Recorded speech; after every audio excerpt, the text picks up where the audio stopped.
कष्ट जरी केले तरी तो राही उपवासी तुझीचा कशाला सांग केलासी प्रभू हा खेळ तुझीचा कशाला सांग केलासी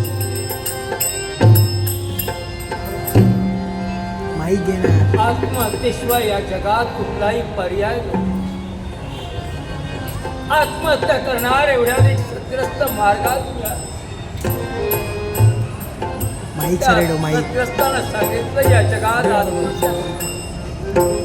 आत्महत्येसारख्या पापाचा वाटेकरी तू होऊ नको. अरे साऱ्या जगानं तुला दुर्लक्ष असेल तरी असाध्य आकाशातून उज्जैनीपर्यंत. अरे उज्जैनीचा राजकर्ता खरोखरच पुण्यवान आहे. उज्जैनीचा राजकर्ता खरोखरच दयाळू आहे. निश्चितच तुझ्या इच्छेची परिपूर्तता केल्याशिवाय राहणार. म्हणून राजकर्त्याला धन्यता द्यावी.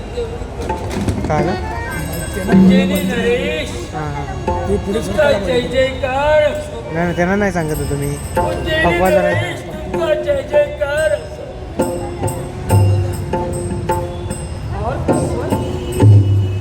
दारिद्र्याला पीडित असणारी व्यक्ती माझ्या प्रवेशद्वाराच्या ठिकाणी आत स्नान करते मला हात तुम्ही नाही आमच्या हाकेला होत. आमच्या हाकेला हो तरी कुणी कसं देणार. कारण 18 विश्व दारिद्र्य घेऊन एकसारखा फिरतोय. हे 18 विश्व दारिद्र्य घेऊन फिरतोय. कोणाचा अर्थ सर माझ्या घरी एक वेळ दिसाय प्रत्यक्ष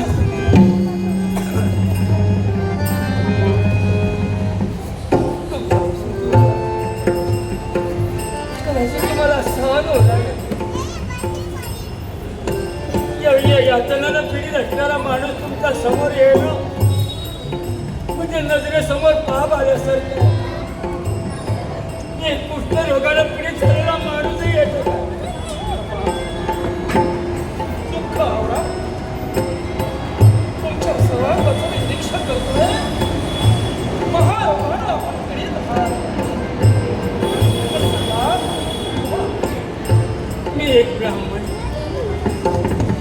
कुलात माझा जन्म झालाय. पण कुष्ठरोगाला मी पीडित झालाय. नाव माझं शिवदत्त ब्राह्मण असं पण काय त्याचा श्रेष्ठ आवरास करा. तुम्ही ब्राह्मण आहात आमच्याद्वारे तुम्ही आहात.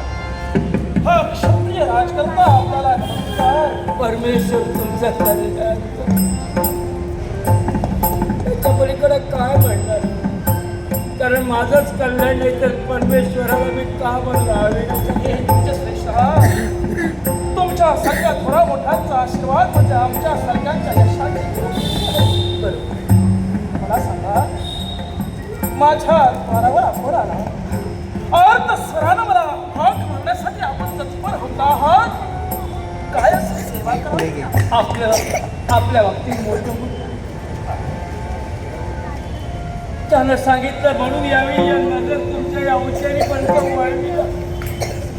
कडाकापर्यंत निर्णय असताना या तुमच्या राजप्रासादापर्यंत माझं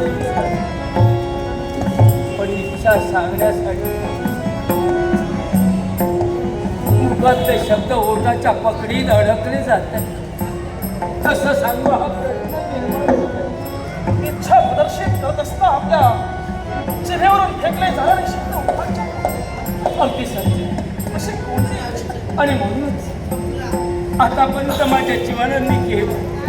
तुम्ही जर मला वचन दिलं तर मी तुम्हाला सांगेन माझी काय इच्छा आहे ती सांगण्यासाठी हे श्रेष्ठा स्वतःच्या इच्छेची परिपूर्णता करून घेण्यासाठी राजा श्रीमान आपण वचन मागतो. वचन माझ्या शाब्दिक बरोबर आपला भरोसा. अगदी सत्य. भरोसा कोणी कुणावर ठेवा. निसर्गात बदल होत आहे तिथं माणसाच्या वृत्तीत बदल व्हायला किती काय माहिती का. एक भडंग भिकारी मार्गातून जात असतो. एखाद्या सद्ग्रस्ताला त्याची दया आहे. भुकेनं तहानेनं सर्वस्व व्याकुळ झालेली व्यक्ती असते. त्या सद्ग्रस्ताला त्या सर्वस्व ठिकाणाची अवस्था पाहून त्याची दया आहे.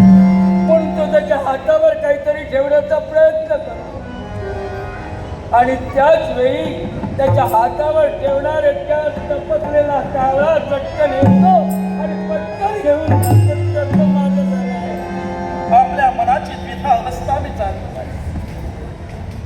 द्विज श्रेष्ठ माझ्या शाब्दिक गुणावर बघा तुमचा विश्वास नसेल.